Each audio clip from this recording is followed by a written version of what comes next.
Veins తో బాధపడుతున్నారా? భారతదేశంలోనే బెస్ట్ ట్రీట్మెంట్ అందించే ఏకైక హాస్పిటల్ ఏవిస్. నమస్తే, మీరు చూస్తుంది సుమన్ టీవీ. నేను మీ కీర్తి. క్రోధినామ సంవత్సరం నుంచి మనం విశ్వవసు నామ సంవత్సరంలోకి అడుగు పెడుతున్నాం. తెలుగువారి సంవత్సరాది ఉగాది కదండి. మరి ఈ సందర్భంగా ద్వాదశ రాశుల వారికి ఈ కొత్త సంవత్సరం అంతా ఎలా ఉండబోతోంది మనకు తెలియజేయడానికి ప్రముఖ ఆస్ట్రాలజర్ గోరుగుంట్ల సురేష్ బాబు గారు ఉన్నారు. నమస్తే అండి. కీర్తి గారు నమస్కారం అండి.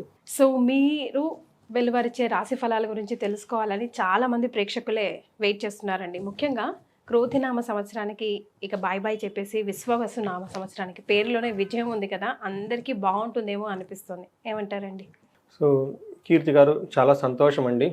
మనకి బాగా పురాతనమైన పద్ధతులు అంటే జ్యోతిష శాస్త్రంలోనే ఏం జరుగుతాయి, ఎలా జరుగుతాయి అని తెలుసుకోవడానికి మన మహర్షులు ఇచ్చిన జ్ఞానం. ఇందులో రకరకాల కాన్సెప్ట్లు ఉన్నాయండి. ఓల్డ్ కాన్సెప్ట్ల నుంచి ఇప్పుడు కొత్తగా వస్తున్నాయి కూడా చాలా కాన్సెప్ట్లు. ఈ మధ్య వెస్ట్రన్ ఆస్ట్రాలజీ అవి టోటల్గా రీసెర్చ్ చేసి ఇటు అటు ఓకే వెస్ట్రన్ ఇండియన్ వెస్ట్రాలజీ కలుపుకొని తీసుకుని వెళ్ళిపోతూ ఉన్నారండి.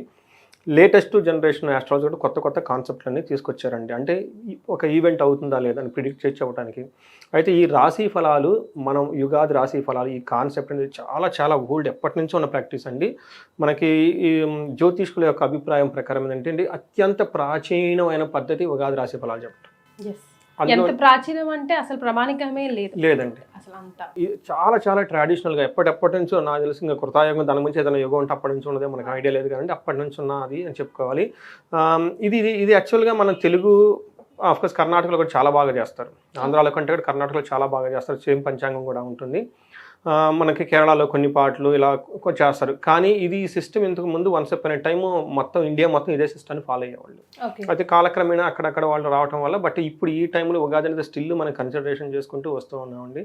అయితే అందులో ఒక ముఖ్యంగా మీరు ఇందాక అడిగినట్లు క్రోధి నామ సంవత్సరం నుంచి విశ్వవసు నామ సంవత్సరానికి వెళ్ళిపోయారు. క్రోధి అనగానే ఆ పేరులో తెలిసిపోతుంది.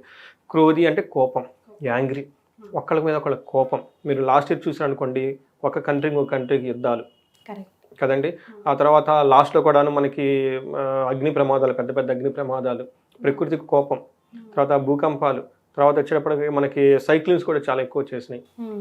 రాజకీయ నాయకులకి ఒకళ్ళంటే ఒకళ్ళకి క్రోధం, ఎవరో ఏదో చేయాలి, డిస్ట్రాయ్ చేయాలి దేశాన్ని అని చెప్పేసి వేరే ఎక్కడో ఫారిన్లో ఉండేసి కొన్ని సమస్యలు ఇండియా మీద కుట్రలో, తర్వాత ఇక్కడ ఉన్న వాళ్ళు రాజకీయ నాయకులు ఒకళ్ళొకళ్ళ కుట్రలో, ఆ తర్వాత ప్రజలకి కోపం వచ్చేసి గవర్నమెంట్లు అంతా చేంజ్. మీరు గమనించారు లేదు కదండి, గవర్నమెంట్ మారిపోయినాయండి, ఎగ్జామ్ అంతా మారిపోయినది, కోపం వచ్చేసింది అందరికి. ఆ కోపాన్ని రెస్ట్లెస్నెస్ వచ్చేసినప్పుడు అది లాస్ట్ ఇయర్ మనకి ఉందంటే. అయితే ఈ సంవత్సరం ఏంటంటే విశ్వవసు నామ సంవత్సరం.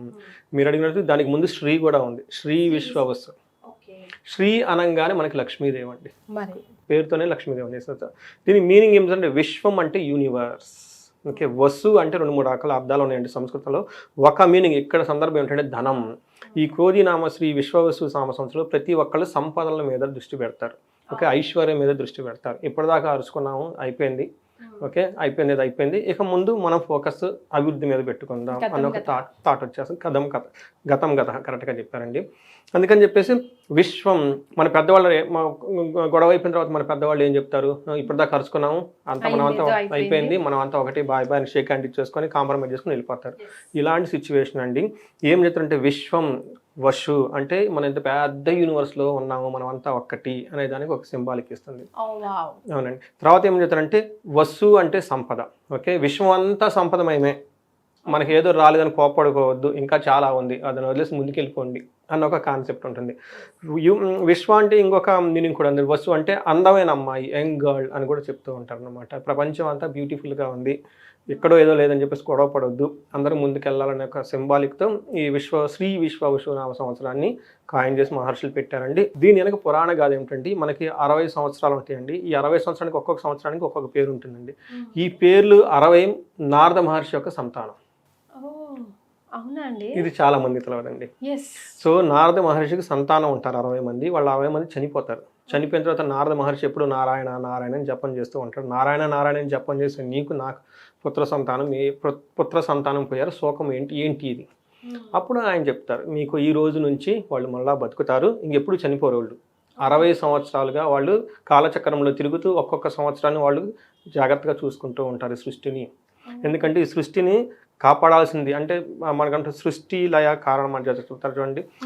పుట్టడం ఒకటి, దాన్ని సస్టైన్ చేయడం ఒకటి, డిస్ట్రాయ్ ఒకటి. విష్ణుమూర్తి యొక్క ఆయన మెయిన్ రెస్పాన్సిబిలిటీ ఏంటంటే దీన్ని నిలబెట్టుకోవాలి. సో ఈ నాతో పాటు ఉండేసి ఈ 60 మంది మహర్షులు కూడాను ఈ సృష్టిని అంతా కాపాడుతూ ఉంటారు, సస్టైన్ చేస్తూ ఉంటారు. ఒక్కొక్క సంవత్సరం ఒక్కొక్కళ్ళు రిప్రజెంటేషన్ అని చెప్తారు అంటారు. అందులో ఇప్పుడు వచ్చేప్పటికి నారద మహర్షి యొక్క సంతానం, ఆయన పేరు శ్రీ విశ్వవసునామ, ఆయన సంతానం పేరు. అది మనం చూసుకుంటున్నాం. ఈ సంవత్సరం యొక్క మీనింగ్ మనం ఎలా ఉండాలంటేనండి, విశ్వం చాలా పెద్దది, ఈ విశ్వంలో అన్ని సంపదలు మనకు ఉన్నాయి, అందులో మనం ఉన్నాం, మనం దేనికి బాధపడకూడదు, ఓకే, బ్యూటిఫుల్గా ఎంజాయ్ చేయాలి, ఎవ్రీథింగ్ ఇస్ అ పాజిటివ్ అన్నట్లు పీపుల్స్ మైండ్ ఉంటుంది. కాబట్టి అండి ఇది శ్రీ విశ్వవసునామ సంవత్సరం. సో ఇలాంటి శ్రీ విశ్వవసునామ సంవత్సరంలో మీలాంటి సీనియర్ యాంకర్ గారితో నేను రాశి ఫలాలు పంచుకోవటం అదృష్టం. అలానే మనకి ఈ వెన్యూ ఇచ్చిన సుమన్ టీవీ వాళ్ళకు కూడాను, తర్వాత చూసే ప్రేక్షకులకు కూడాను శ్రీ విశ్వవసునామ సంవత్సరంలో ప్రతి ఒక్కరికి ఎలా ధనం ఉంటుంది, వీళ్ళు కూడా వాళ్ళ ఇంటి అష్టైశ్వర్యాలు ప్రతి ఒక్కరికి నిండాలని చెప్పేసి మనం కోరుకుంటూ ఈ సిరీస్ని స్టార్ట్ చేద్దాం. ఎస్, ఏదైనా చిన్న ఆపదున్నా, ఏదైనా కొంచెం మంచి జరగబోతున్నా, ఇదిగోండి ఇది ఇలా వెళ్ళండి అని అడుగులు వేయిస్తూ మీతో పాటు నడిపిస్తూ తీసుకెళ్తున్నందుకు ముందుగా ధన్యవాదాలండి. మేషరాశి గురించి తెలుసుకుందామండి, ఎలా ఉండబోతోంది వాళ్ళకి కొత్త సంవత్సరం. సో మనం శ్రీ విశ్వవసునామ సంవత్సరంలో ఉన్నామండి. ఇందులో వచ్చేటప్పటికి ఉగాది పండుగ నుంచి మార్చి 30th నుంచి స్టార్ట్ అవుతుందండి.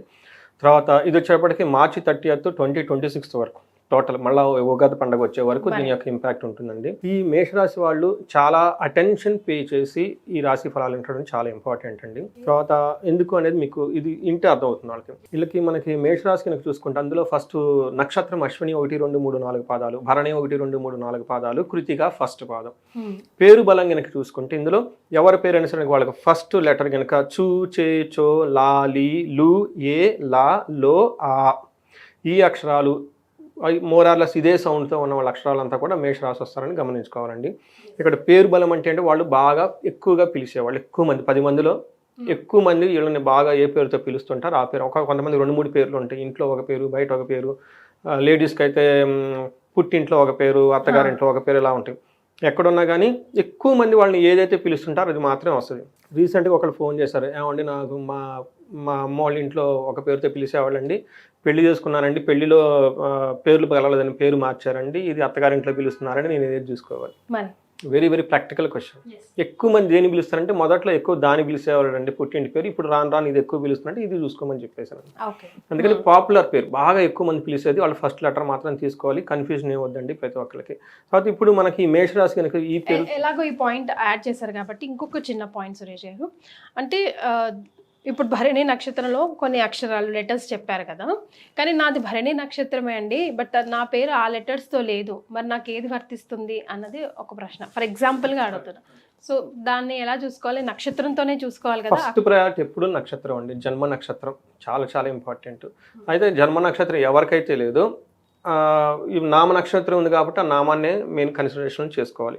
అది లేకపోతే ఓకే, ఉంటే మాత్రం కంపల్సరీ, అది లేకపోతే ఇది. తర్వాత ఎంత ఎఫెక్ట్ పడుతుంది అంటేనండి 70% నామ నక్షత్రం మీద ఉంటుందంటే, అంటే ఎక్కువ 100% ఉండదు. కొన్ని కార్యక్రమాలకు మాత్రమే ఎక్కువగా వాడుకోవచ్చు అనమాట. అది లేదు కాబట్టి ఆప్షన్ దీన్ని వాడుకోవాలి. బట్ ఉన్నా కానీ మనకి స్టడీస్ ఏం చెప్తాయంటే 70% వరకు పేరుని బట్టి కూడాను ఇంపాక్ట్ ఉంటుంది. అందుకే మన పేరు చూసుకునేటప్పుడు చాలా జాగ్రత్తగా కేర్ఫుల్గా చూసుకోవాలండి. మన పేరు అలా పెట్టుకోకూడదండి. కొంతమంది రివర్స్లో పెట్టేసుకుంటారు, ఎప్పుడు ప్రాబ్లంగానే ఉంటారు. ఒక ప్రాబ్లం పోతే ఇంకొక అంటే జన్మ నక్షత్రంలో ఒకటి ఉంటుంది, ఇక్కడ ఇంకొకటి ఉంటుంది. అంటే అందుకని చాలా కేర్ఫుల్గా చూసుకోవాలండి పేరు అనేది. సో పేరు బలం కూడా చాలా ఇంపార్టెంట్. బట్ నక్షత్రం తెలిసినప్పుడు దాన్నే ఫాలో అవ్వాలి, అది బెస్ట్ అండి, బెస్ట్. సో మనకి మేషరాశి కనుక మనకి ఆదాయము, వ్యయము, రాజ్యపూజము, అవమానం అనేది మనకి ఒక ఉన్న యూనిక్నెస్ ఇందులోనే ఉందండి, వేరే ఎక్కడా లేదండి. నేను చాలా ఆస్ట్రాలజీ చదివానండి బుక్స్. మన ఈ తెలుగు సిస్టము ఈ ఉగాది ఫలాల్లోనే ఈ యొక్క కందాయ ఫలాలు ఇది ఈ బైఫర్కేషన్ ఇచ్చేది ఉంటుందండి. సిస్టమ్ ఎక్కడా లేదండి, అసలు లేదు, ఉండదండి. మనకి మన గొప్పతనం మనం తెలుసుకోవాలండి. సో అన్ఫార్చునేట్లీ ఇది ఒక మూఢనమ్మకాన్ని కొట్టేయకూడదండి. No way, it's the science beyond science. ఎందుకంటే ఒక సైన్స్ స్టూడెంట్గా, ఐటీ కంపెనీలో చేసిన వాడుగా, సాఫ్ట్వేర్ ఇంజనీర్గా, లెగిస్తే అంత టెక్నాలజీ మాట్లాడేవాడుగా ఇది చూసి నాకు షాక్ అవుతుంది. మీరు ఇక్కడ ఇచ్చారు, నిన్న మొన్న వచ్చిన పైథాన్ గురించి, నిన్న అంతకుముందు వచ్చిన జావా గురించి ఏదో యాప్ ఎంత చదువుకుంటే మన మహర్షులు ఎంత జ్ఞానం ఇచ్చారు, దాన్ని నో బడీ సీయింగ్ ఇట్. తెలుసుకోవట్లేదు అసలు ఏంటిది, just leaving it. That really hurts me అండి. No that has to come out అండి. కలియుగం ధర్మం కలియుగ ధర్మం మనకు తెలిసిన నాలెడ్జ్ని అణిచివేసుకోవడం. బట్ మీలాంటి వాళ్ళు ఉన్నారుగా తట్టి లేపడానికి. చూద్దామండి, మీలాంటి వాళ్ళు వెన్యూ ఇచ్చారు కాబట్టి మా నాలెడ్జ్ని చూద్దామండి. ఎక్కడో నుంచి స్టార్ట్ చేయాలి కదండి, ఫుల్ స్టాప్ తర్వాత సంబడి హ్యాస్ టు. అందరూ డైరెక్ట్ చేసే వాళ్ళంటే సినిమా చూసే వాళ్ళు ఎవరండి? కరెక్ట్ అండి. ఇందులో ఆదాయము, వ్యయము, రాజ్యపూజ్యం, అవమానం చెప్తారండి. ఈ ఫిగర్స్ చూస్తే మేషరాశి వాళ్ళకి యాక్చువల్గా అర్థమవుతుంది. మొత్తం రాశి ఫలాలు నిన్న అవసరం లేదు. ఈ ఒక్క టేబుల్ వాళ్ళు అర్థం చేసుకుంటే ఇంకా అర్థమవుతుంది ఫ్యూచర్ వాళ్ళకి ఎలా ఉండబోతుంది అనేది. సో ఫస్ట్ వీళ్ళకి ఆదాయం 2 అండి, వ్యయం 14. మేషరాశి వాళ్ళు చాలా కేర్ఫుల్గా ఉండాల్సిన టైం ఇది. ఈ ఒక్క మాట చాలు వాళ్ళకి మొత్తం అర్థమైపోయింది, ఇంక వేరే అవసరం లేదు. తర్వాత రాజ్యపూజ్యము 5, అవమానం 7. ఓకే. సో మీకు డబ్బులు 16 రూపాయలు వస్తూ ఉంటే 14 రూపాయలు ఖర్చు అయిపోతూ ఉంటాయి. ఇది కేర్ఫుల్గా గుర్తుపెట్టుకోవాలి. దీనికి మళ్ళీ ఫర్దర్ డీటెయిల్స్ కూడా మనం చెప్దాం. నెక్స్ట్ రాజ్యభోజం. మీ దగ్గర 12 మంది ఉంటే మిమ్మల్ని సపోర్ట్ చేసేవాళ్ళు ఈ టైంలో పర్టికులర్ ఈ సంవత్సరంలో 5గురే ఉంటారు, మిమ్మల్ని విమర్శించేవాళ్ళు 7గురు ఉంటారు. సో ఈ ఒక్క సిచ్యువేషన్ మీరు అర్థం చేసుకొని మైండ్ చాలా చక్కగా పెట్టేసుకొని మీ ఎనర్జీని వేస్ట్ చేసుకోకుండా ప్రోపర్గా చేసుకుంటే మేషరాశి వాళ్ళకి ఆ రాశి పేరులోనే ఉందండి, పట్టుదలకి మరో పేరు. వాళ్ళు అనుకున్న సాధించుకుంటారు. చాలా డిటర్మినేషన్, పట్టుదల ఎక్కువ, దేనికి షేక్ అవ్వరు. ఓకే. సో ఇలాంటి సిచ్యువేషన్స్ రాబోతుంది గమనించుకోవటం ఫస్ట్ పరిహారం. ఇది తెలుసుకోవటం, ఇలా రాబోతుంది, నేను స్ట్రాంగ్గా ఉండాలి అని నిలదీసుకొని స్ట్రాంగ్నెస్గా ఆ మైండ్ సెట్ అంటారు చూడండి, అది చాలా ఇంపార్టెంట్. సో ఇదే వాళ్ళకి రెమెడీ కూడా, బిగ్గెస్ట్ రెమెడీ ఇది తెలుసుకోవటం. సో మనకి ఈ రాశి వాళ్ళకి మనకి గ్రహ సంచారం కనుక చూసుకుంటే టెక్నికల్గా మాట్లాడాలి కాబట్టి అండి, శని మార్చి 29 మీనరాశిలోకి వెళ్తూ ఉన్నారు, అంటే 12వ హౌస్ అవుతుంది. గురుడు వచ్చేటప్పటికి మిథున రాశిలోకి వెళ్తూ ఉన్నారండి, ఇది 3వ హౌస్ అవుతుంది వాళ్ళకి. రాహు వచ్చేటప్పటికి కుంభరాశిలో 18వ తారీఖు, కేతు రాహుకేతులు 18వ తారీఖున మారుతూ ఉన్నారండి. సో మనకి మార్చి తర్వాత గురు మే 18, 14, 18 తారీఖులో చాలా చేంజెస్ రాబోతున్నాయి. ఎందుకంటే 3 గ్రహాలు ఒకేసారి కూడా మారబోతూ ఉన్నాయి. దీని యొక్క ఇంపాక్ట్ కూడాను అందరి మీద ఉంటుంది, పర్టికులర్గా మేషరాశి వాళ్ళ మీద కూడా ఉంటుందండి. మనం ఈ చేంజెస్ని బట్టి కనుక మనం చూసుకుంటే ఫస్ట్ మనకి ఏమంటారంటేనండి, సూక్ష్మ గోచారం, లఘు గోచారం అనే కాన్సెప్ట్లో హోల్ ఇయర్ అంతా సింపుల్ మన ఫస్ట్ 2 మినిట్స్లోనే చెప్పుకోవచ్చు ఎలా ఉంటుంది. ఇందాక మన ఫిగర్స్లో ఎలా చెప్పేసాము, ఇప్పుడు చిన్న 4 మాటలోనే మొత్తం చెప్పుకోవచ్చు అనమాట. ఇందులో ఏం చెప్తారంటే అర్ధవిహితం, స్థితి నాశనం, సౌఖ్యం, శోకం. అంటే అర్ధవిహితం అంటే డబ్బులు లేకుండా పోతాయి. రెండోది స్థితి నాశనము, వాళ్ళు అప్పటిదాకా ఏదైనా జాబులు కానీ ఏమైనా కనుక చేస్తూ ఉంటే ఆ పొజిషన్లో చాలా టఫ్ చేసి కొంతమంది జాబులు పోయే అవకాశం కూడా ఎక్కువగా ఉంటుంది. అంతేకాకుండా శోకం, ఎందుకంటే మనకి డబ్బులు రావటం లేదు, ఉన్న పొజిషన్ పోతుంది, న్యాచురల్గా మనకి బాధలు వచ్చేస్తాయి. అయితే వీళ్ళకి కొద్దో గొప్ప బాగా ఉపయోగపడింది అంటే రాహు వీళ్ళకి సపోర్ట్ చేస్తూ ఉన్నారండి. 11th హౌస్లో ఉండటం వల్ల సాఫ్ట్వేర్ వాళ్ళు, ఫారిన్లో ఉన్న వాళ్ళకైతే కంఫర్టబుల్గా ఉంటారు. వీళ్ళకి సేవర్ అంటే మనకి 100% పోకుండా అట్లీస్ట్ ఒక 30%, 40% వాళ్ళు అలా నుంచొని ఉంటారు అనమాట. అంటే ఏమంటారు, స్ట్రాంగ్గా నిలదొక్కుని ఉంటారు కూడా బికాస్ ఆఫ్ వాళ్ళకి ఏమంటే రాహు 11th హౌస్లో ఉండటం వల్ల. మిగతా మేజర్ 3 ప్లానెట్స్ చాలా ఇబ్బంది పెట్టే విధంగా ఉన్నాయి కదండి. ఏ విధంగా? అర్ధరహితం, ఓకే, అర్ధవిహితం, సారీ అర్ధం అంటే డబ్బులు పోగొట్టుకోవటం, స్థితి నాశనం ఉన్న పొజిషన్ పోగొట్టడం, శోకం తర్వాత బాధపడే అవకాశాలు ఎక్కువగా ఉంటాయి. ఈ శోకం అనేది పిల్లల వల్ల అండి, స్థితి నాశనం అనేది చేసే జాబ్ వల్ల, అర్ధరహితం అంటే అప్పటిదాకా మీరు సంపాదించుకున్న డబ్బు, కీర్తి ప్రదేశాలు ఏమైనా కోల్పోయే అవకాశం ఎక్కువగా ఉంది. ఇది సమరీ అండి. ఇది అర్థమైతే ఇంకా నెక్స్ట్ వాళ్ళు చూడడం అవసరం లేదు. సో ఇప్పుడు మనకి ఈ డీటెయిల్డ్ కనుక చూస్తే ఎందుకండి అసలు ఏం జరగబోతుంది వీళ్ళకంటే, మనకి మేషరాశి వాళ్ళకి చాలా మైండ్ స్ట్రాంగ్గా చేసుకోవడం అవసరం. ఎందుకంటే వీళ్ళకి ఏలినాటి శని స్టార్ట్ అవుతుంది. ఇది 7.5 సంవత్సరం ఉండబోతుంది. ఏలినాటి శని ప్రభావం స్టార్ట్ అవుతుంది కాబట్టి దాని స్టార్ట్ అవుతుంది ఎక్కే ముందు స్ట్రాంగ్ ఎక్కుతున్నాడు. ఎందుకంటేనండి నాకు నిన్న కాక మొన్ననే ఒక కాల్ వచ్చిందండి దుబాయ్ నుంచి. ఈ అంతా చేసేవాళ్ళు మిస్టేక్లు చేయకూడదన్న ఉద్దేశంతో రియల్ టైంలో కేసు చెప్తున్నానండి. ఒక లేడీ చేసింది పాపం, అక్కడెక్కడో పని చేసుకుంది, ఇండియా నుంచి వెళ్ళిపోయి ఇక్కడ ప్రాబ్లమ్స్ పడింది, ఆ కువైట్ అక్కడికో వెళ్ళిపోయింది, అక్కడ దేశంలో లేడీ ఎన్నో కష్టాలు పడేసి పాపం డబ్బులు సంపాదించుకొని ఒక 15-20 లక్షలు దాకా ఇండియాకి పంపించేసిందండి. ఇక్కడ వాళ్ళు పాపం దాన్ని ఆర్థికర్పం చేసేసారు, అయిపోయింది. ఇక్కడ ఉన్న వాళ్ళంతా ఆ డబ్బునంతా వాడేసుకొని ఆమెకి వట్టి చేతులు చూపించడం స్టార్ట్ అయిపోయింది. పాప ఏమో ఆమె అక్కడ ఉంది, వీళ్ళేమో ఎట్లా ఫైట్ చేస్తుంది డబ్బులు పోతే. అసలు 15 లక్షలు అనుకోండి అది, కానీ ఒక లేడీ పాపం ఎన్నో కష్టాలు పడి అక్కడికి వెళ్ళి దేశంలో ఉండేసి ఇక్కడేదో మన వాళ్ళకి ఏదో సంపాదించుకొని దాచిపెట్టుకుందామని ఇక్కడికి పంపించేస్తే ఆ డబ్బులు పోయేసి ఆ డబ్బుల గురించి మళ్ళీ ఇంకొక లిటిగేషన్ పోయి అదేదో రకరకాలు అయిపోయిందండి. అందుకని ఎందుకు చెప్తున్నానంటే ఈ మేషరాశి వాళ్ళకి ఈల్ శని స్టార్ట్ అవుతుంది కాబట్టి నేను ఒక్కటే మాట అన్నా, ఏమండి మీరు కనుక నాకు 3-4 ఇయర్స్ బ్యాక్ కలిసి ఉంటే నేను కేర్ తీసుకుని ఉండేవాడిని అని చెప్పేసి. అందుకని మేషరాశి వాళ్ళు ఎవరున్నా ఈ వీడియో వినండి, విన్న వాళ్ళు వేరే వాళ్ళకి తెలిసిన వాళ్ళు ఉంటే ఫార్వర్డ్ చేయండి, కామెంట్స్ పెట్టండి, ఎక్కువగా కామెంట్ పెడితే ఎక్కువ సర్క్యులేటర్స్ వెళ్తుంది అనమాట.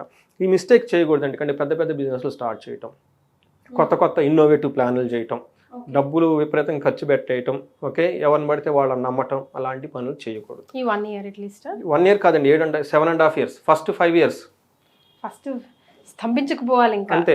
ఉన్న దాన్ని ఎప్పటిదాకా వాళ్ళు ఏదైతే పనులు చేస్తుంటున్నారో దాంట్లో కూడా రిస్కీ పనులు ఏమైనా ఉంటే తీసేసుకొని డౌన్ సైడ్ చేసుకొని చాలా సింపుల్గా ఉన్నదాన్ని చక్కగా పోవటం నేర్చుకోవాలి. మనం ఏదో ఆవేశంగా పోయేసి డబ్బులు పెట్టి ఆ డబ్బులు పోయి మీకు చెడ్డ పేరు వచ్చి ఆ డబ్బుల గురించి మళ్ళీ మీరు అప్పులు చేసి అప్పులకి మళ్ళీ వడ్డీకి తీసుకొచ్చి ఆ వడ్డీలు కడుతూ ఆ వడ్డీలు కట్టలేక వడ్డీ ఇప్పుడు మనకి ఇవ్వనాలు ఇప్పుడు డబ్బులు పోయినాయి, రిలేషన్షిప్లు పోయినాయి, మళ్ళీ వడ్డీ తెచ్చుకొని వాళ్ళ ఇంటి మీదకి కత్తెత్తుకొచ్చి మెడ మీద పెట్టి డబ్బులు ఎప్పుడు కడతామని, ఇదేంట్రా దేవుడా, ఆ వడ్డీకి మళ్ళీ క్రెడిట్ కార్డులు పెట్టుకొని ఆ వడ్డీకి మళ్ళీ వడ్డీలు పెట్టుకొని అంత రిస్క్ తీసుకోకూడదు, వద్దు. అందుకని చెప్పేసి సింపుల్గా ఉన్నదాంతో హ్యాపీగా చేసేసుకోండి. మంత్రం రెమెడీ ఇది తెలుసుకోవాలి. చాలా చక్కగా సింపుల్గా హంబుల్గా ఉండే లైఫ్లో చాలా చాలా చాలా సింపుల్గా ఉండటం నేర్చుకోవాలి. అండర్ ప్రొఫైల్ మెయింటైన్ చేసుకుంటూ అలా కొంచెం గడుపుకుంటూ వెళ్ళిపోతే పాతదా ఏది చేసినా పర్లేదండి, కొత్తది ఏది చేయకూడదు. ఓకే, సో ఇది ఒకటే గుర్తు పెట్టుకోండి. ఏలినాటి శని ఎలాంటి ప్రాబ్లం వస్తుంది ఏలినాటి శనిలో అంటే ముందుగానే మన మహర్షులు చెప్పేశారు ఆల్రెడీ. ఏం చెప్పారంటే మానహాని, గౌరవం అగౌరవం వచ్చేస్తుంది. అప్పటిదాకా మిమ్మల్ని బాగా ఇంద్రుడు చంద్రుడు అని పొగుడుతున్న వాళ్ళు కాస్త పైకి వెళ్ళిపోతారు, మిమ్మల్ని విమర్శించే వాళ్ళు తగులుకుంటారు. కానీ మీరు అన్నం అన్నట్టు జరుగుతుంది అండి పాపం. నిజంగా లాస్ట్ టైం మీరు రాశి ఫలాలు చెప్పినప్పుడు జనవరి అన్న తూచ తప్పకుండా జరిగింది నాకైతే మంత్లీది. ఈ క్రెడిట్ మన మహర్షులకి వెళ్ళిపోతుంది. ఆఫ్ కోర్స్ మన కూడా ఎవరో ఒక government senior most person, sir మీరు చెప్పినట్టు జరిగిందంట. నేను చాలా కాల్స్ వస్తాయి కదా మర్చిపోతా, ఇప్పుడు మీతో ఏం మాట్లాడింది మర్చిపోతాను. నేను ఏం చెప్పనేమో నాకు ఐడియా లేదు. అప్పుడు చెప్పారు కదండి తర్వాత ఏం జరిగిందంట, అసలు అప్పుడు ఏం చెప్పాను నేను కన్ఫ్యూజ్ అయిపోతూ ఉంటాను అనమాట. ఎంతో మందితో మాట్లాడుతూ ఉంటారు కదా. సో వీళ్ళకి ఏమవుతుందంటే మానహాని, ఓకే, మన క్లేశ, మనసులో ఏదో ఒక ఇబ్బంది పడుతూ ఉంటారు. కృషి భోజన మల్పశః, ఏదైనా కనుక పని చేస్తే ఆ పనిలో వీళ్ళకి కొంచెం ఫలితం మాత్రమే వస్తుంది. అంతకుముందు 10 hours కష్టపడితే 10 rupees వచ్చేది, 10 hours కష్టపడితే 5 rupees కూడా రాదు. మీరు ఏంటి ఎంత కష్టపడుతుంది ఎంత వచ్చా అన్న ఫీలింగ్ అయితే ఖచ్చితంగా అయితే వచ్చేస్తాయండి. నిత్య సంవాదం, ఎప్పుడు ఎవరితో ఒక ఆర్గ్యుమెంట్ చేసుకుంటూనే ఉంటారు. ఓకే, అందులోనూ పబ్లిక్ మీటింగ్లో ఉన్న ఈ గొడవ ఆ గొడవ ఎత్తిన కూర్చుంటుంటారు. పాపం అన్నం కూడా తినేవారు. తర్వాత దారిద్ర్యం, ఎప్పుడు మీకు ఇందాక ఫస్ట్లోనే చూసేసాం, వచ్చేది 2 పోయేది 14, ఇంకా దారిద్ర్యం అంటే అదే కదండి. ఎప్పుడు డబ్బులు ఎలా పడినట్టు అయిపోతాయి, డబ్బులు ఎక్కువ ఉండదు. ఇవన్నీ నేను రియల్ లైఫ్లో చూసిన ఇన్సిడెంట్స్లు కేసులు చెప్పుకుంటున్నానండి. ఓకే, ఎవరైనా కనుక ఏలినాటి శనులు ఎలా ఉంటాయి అని చెప్పేసి కొత్తగా ఈ మేషరాశి వాళ్ళు ఒక 4-5 మేషరాశి వాళ్ళకి ఏలినాటి శని ఉన్న వాళ్ళని కనుక్కోమనండి, వాళ్ళని ఇంటర్వ్యూ చేయమనండి. ఇంటర్వ్యూ చేసి వాళ్ళకి రియల్ టైప్లో కేసు వస్తుంది. అది మనకి కామెంట్లో కూడా పెడితే అది అందరూ చదువుకుంటారండి. సో ఈ విధంగా అండి ఎప్పుడు మనకి మనసు అంతా కుంగిపోయే విధంగా ఉంటుంది. అంతేకాకుండా 7th మనకి శని దృష్టి కూడా 2వ ఇల్లు 9th హౌస్లో ఉండటం వల్ల ఏమవుతుందంటే destruction of finance and conflict in the family, అంటే ఇంట్లో గొడవలు, సంపదని కోల్పోయే అవకాశం ఎక్కువగా ఉంటుంది. అంతేకాకుండా bad time for the father. ఈ ఫాదర్లో కనుక ఎవరైనా కనుక రాజకీయ నాయకులు వీళ్ళు ఉన్న సీనియర్ బ్యూరోక్రటీస్ ఉన్న వీళ్ళ ఫాదర్కి ప్రాబ్లం వచ్చేస్తుంది. సో ఇది గమనించుకోవాలండి. ఏలినాటి శని జరగటం వల్ల పరిహారాలు లాస్ట్లో చెప్పామండి, చక్కగా పరిహారాలు చేసుకుంటే ఈ ప్రభావాన్ని 70% తగ్గించుకోవచ్చు. సో ఏలినాటి శని ప్రారంభం అవుతుంది అని అన్నారు కదా, అప్రాక్సిమేట్గా ఎప్పుడు ప్రారంభం అవుతుంది ఏమన్నా మనం చెప్పొచ్చా? ఉగాది నుంచి స్టార్ట్ అయిపోతుంది. అంతేనా? స్టార్ట్ అవుతుంది. అయితే లక్ష్యం అంటే ఈ ఏడు అంత వాళ్ళకి ఎఫెక్ట్ అవ్వదు, కాకపోతే దాని సిమ్టమ్స్ స్టార్ట్ అయిపోతాయి. బట్ వీళ్ళకి వేరే ప్లానెట్స్ కాంబినేషన్ వల్ల ఫస్ట్ ఇయర్ కొంచెం బ్యాలెన్స్డ్గా వెళ్తుంది. అప్పుడు ఇది 7.5 years కదండి, ఫస్ట్లోనే ఇబ్బంది పెడితే అట్లా కొంచెం పెట్టుకుంటూ వెళ్ళిపోతాడు అనమాట శని. ఎందుకని జస్ట్ ఆ హీట్ ఇస్తాడు అనమాట. బట్ మీరు గమనించుకోవడం చాలా ఇంపార్టెంట్. అయితే వీళ్ళకి గురువు ఎలా ఉన్నారంటే అండి, గురువు వచ్చేటప్పటికి మనకి వీళ్ళకి లాస్ట్ ఇయర్ అంతా ఫైనాన్షియల్గా కానివ్వండి, కుటుంబం కానీ అంతా బాగుందనమాట. అయితే గురువు వీళ్ళకి థర్డ్ హౌస్ మారటం వల్ల ఇలా మిక్స్డ్ రిజల్ట్ ఇస్తున్నారని చెప్పుకోవాలన్నమాట. ఏం చెప్తారంటే అతి క్లేశం బంధువైర్యం దారిద్ర్యం దేహపీడన ఉద్యోగ భంగం కలహం తృతీయ స్థానకే గురువు అని మన మహర్షులు సంస్కృతంలో చెప్తారు. అంటే ఇప్పటిదాకా మనసులో సౌఖ్యంగా చక్కగా ధనం వస్తూ హ్యాపీగా ఒక రకంగా వెళ్ళిపోయింది వాళ్ళ లైఫ్. అయితే మే తర్వాత వీళ్ళకి ఎలా ఉండబోతుంది అంటే అతి క్లేశం అంటే చాలా స్ట్రగుల్ చేయాల్సి వస్తుంది ఏదైనా పని చేస్తే. అంతకుముందు ఒక ఫోన్ కాల్ పని అయ్యేది 10 సార్లు ఫోన్ చేసినా ఎత్తరు. ఆ ఫోన్ పక్కన వేసే బైక్ కార్ వేసుకుని వాళ్ళ చుట్టూ తిరగాలి, అప్పుడు పెయిన్. అతి క్లేశం అంటే అది సింపుల్గా పనులవు. బంధువైరం బంధువులతో గొడవ, దారిద్ర్యం మనం ఇందాకనే చెప్పుకున్నాం బిగినింగ్లో, ఫైనాన్షియల్ క్రైసిస్, దేహ పీడనం, శారీరకంగా కూడా అలసట వచ్చే అవకాశం ఎక్కువగా ఉంటుంది. అంతేకాకుండా ఉద్యోగ భంగం కలహం, ఉద్యోగంలో డిస్టర్బెన్సెస్ వచ్చేస్తాయి, గొడవలు ఇచ్చే అవకాశం ఎక్కువగా ఉంటుంది. ఇది చాలా గమనించుకోవాలి. అయితే జూపిటర్ తను ఉన్న పొజిషన్ బాగలేకపోయినా అతను 7వ ఇంటిని 11వ ఇంటిని దృష్టి ఉండటం వల్ల మనకు గురువు మిక్స్డ్ రిజల్ట్ని తీసుకొని వస్తున్నారు. వీళ్ళకి ఎవరికైనా పెళ్లి కాని వాళ్ళు కనుక ఇప్పటిదాకా ఉంటే పెళ్లి అయ్యే అవకాశం ఈ సంవత్సరం ఉంటుంది. Good news. ఆ తర్వాత మనీ గెయిన్. సో వీళ్ళకి ధనం రావాలి కదండి. అయితే ధన ప్రవాహం ఎక్కడ ఆగదు, ఏదో ఒక విధంగా ధనం అయితే వస్తూ ఉంటుంది, వచ్చిన ధనం ఖర్చు అయిపోతుంది. సో ఎందుకని ఈ విషయాలు గురువు వీళ్ళకి తీసుకొస్తున్నారు కాబట్టి, గురువు మిక్స్డ్ రిజల్ట్గా ఉన్నారు కాబట్టి ఇది ఒక కొంచెం మనకి 50-50 ఉందని చెప్పుకోవాలన్నమాట. నెక్స్ట్ వీళ్ళకి ఇంకొకటి బాగా కూడా సపోర్ట్ వచ్చేది ఏంటంటే రాహు వీళ్ళకి 11th హౌస్లో ఉండి బాగా యోగ్యతను ఇస్తున్నాడండి. వీళ్ళకి ఏలినాటి శని స్టార్ట్ అయినా కానీ మీకు ఇందాక చెప్పిన విధంగా వెంటనే దాని యొక్క ఇంపాక్ట్ పడదండి వీళ్ళకి. ఎందుకంటే గురువు వీళ్ళకి మిక్స్డ్గా ఉండేసి కొంచెం హెల్ప్ చేస్తున్నారు. అలానే రాహు కూడా వీళ్ళకి చాలా బాగా హెల్ప్ చేస్తున్నారండి. ఫస్ట్ రాహు 1.5 year ఉంటారు. అంటే ఇప్పటి నుంచి 1.5 year రాహు గురువు ఉండటం వల్ల వీళ్ళకి ఏలినాటి యొక్క శని ఒక 40% మాత్రమే ఇబ్బంది పడుతుంది. మిగతా వచ్చేటప్పటికి మిగతా ప్లానెట్స్ ఈక్వల్గా బ్యాలెన్స్ చేస్తూ ఉన్నాయి అనమాట. అందుకని నేనేం చెప్తానంటే first year is okay, you can go with, but next onwards you should be very careful అని. ఇందులో ఏం చెప్తారంటే 11th హౌస్లో రాహు ఉండటం ఏమవుతుందంటే గోజీవ గజ సంగానం క్షీరాన్న భోజన క్షీరన్నాది సుభోజనం వస్త్రమాల్యాది లాభం చ ఏకాదశిగతో ఫణు అని చెప్తారు. అంటే మనకేం చెప్తారంటే సపోర్టింగ్ సిస్టమ్. అంటే పూర్వకాలంలో మనకి రథాలు రాజులు గుర్రాలు ఇవన్నీ ఉండేసి వాళ్ళ కింద పరిచారకులు అంతా ఉండేసి సైన్యం ఉండి రాజు కలప చేస్తూ ఉంటారు. ఈ రోజులు అవి లేవు కాబట్టి అంటే మనకేంటంటే మనకున్న వెహికల్స్ కానివ్వండి, మన దగ్గర పనిచేసే వాళ్ళు సబార్డినేట్స్ కానివ్వండి, ఇంకొకరు కానివ్వండి, వాళ్ళకి బాగా చక్కగా హెల్ప్ చేసి కంప్యూటర్లు వాడినా కానివ్వండి, లేదంటే ఇంటర్నెట్లో వాడినా, మొబైల్ వాడినా, తర్వాత ఆన్లైన్ పేమెంట్స్ చేసిన ఈ టైప్ సిస్టమ్ అంతా బాగా సపోర్ట్ చేస్తుంది వాళ్ళకి. ఎక్కడ ఇబ్బంది పెట్టకుండా ఉండేసి మంచి చక్కగా భోజనం చేసేసుకొని హ్యాపీగా ఉంటారు.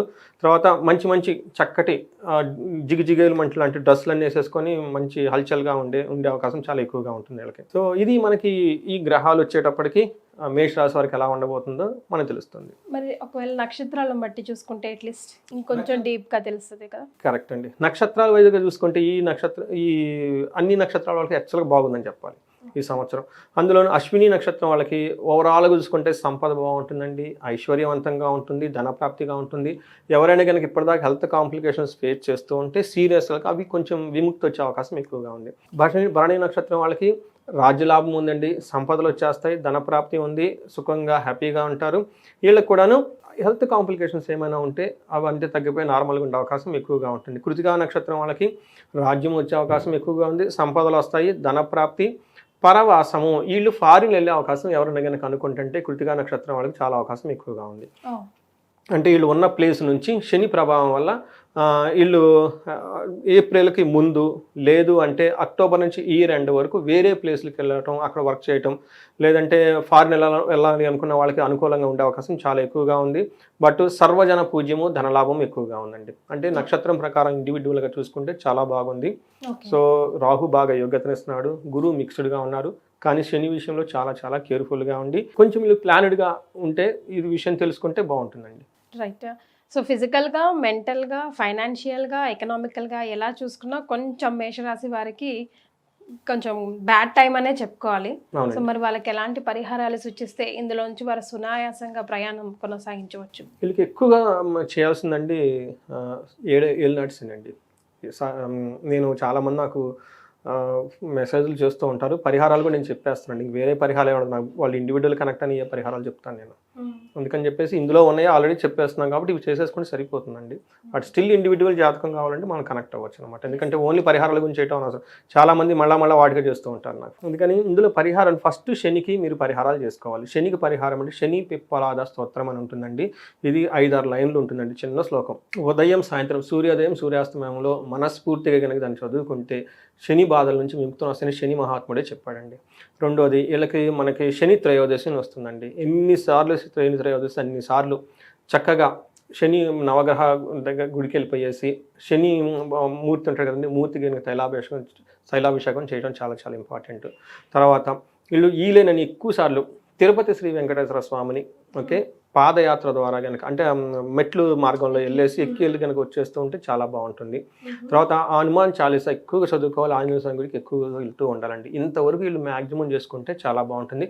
కొంతమంది బాగా తీవ్రత ఉన్నవాళ్ళు వీళ్ళకి మనకి తిరునల్లారు అని చెప్పేసి మనకి తమిళనాడులో ఒకటి శని మహాత్ముని యొక్క టెంపుల్ ఒకటి ఉంటుందండి. అక్కడ కనుక దర్శనం చేసుకుంటే చాలా వరకు బాధల నుంచి ఉపశమనం వచ్చేస్తుందండి. ఇవి కొన్ని అండి. ఇంకా ఆ తర్వాత వాళ్ళకి ఇంకేదైనా ప్రాబ్లం కానీ ఏదైనా ఉంటే కనుక హోమాలు అవన్నీ చేయించుకోగలిగితే మన్యు పాశుపత అభిషేకం కానివ్వండి, ప్రదోషకాలంలో హోమం కానీ కనుక చేసుకుంటే ఏదైనా కనుక పీడలుండి శత్రుబాధ ఎక్కువ ఉండి, లేదంటే కొంతమంది మీ దగ్గర నవ్వుతూ హ్యాపీగా ఉండి మీ వెనక బ్యాక్ ఫైట్ చేసేవాళ్ళని, నమ్మకం ద్రోహం చేసేవాళ్ళు, ఇలాంటి వాళ్ళు భరతం పడతానికైతే మాత్రం మన్యు పాశుపత హోమం చేసుకుంటే అద్భుతంగా పనిచేస్తుందండి. Right. So life is all about ups and downs. Ups ఉంటాయి, డౌన్స్ ఉంటాయి. ఈ 7 years కొంచెం గట్టిగా కష్టపడితే ముందే ఎలాగో తెలిసిపోయింది బ్యాడ్ టైం అని, కాబట్టి దానికి అనుగుణంగా మీరు చెప్పిన పరిహారాలు పాటించుకుంటే బాగుంటుంది. అంతే కదండి. Thank you so much. ధన్యవాదాలు.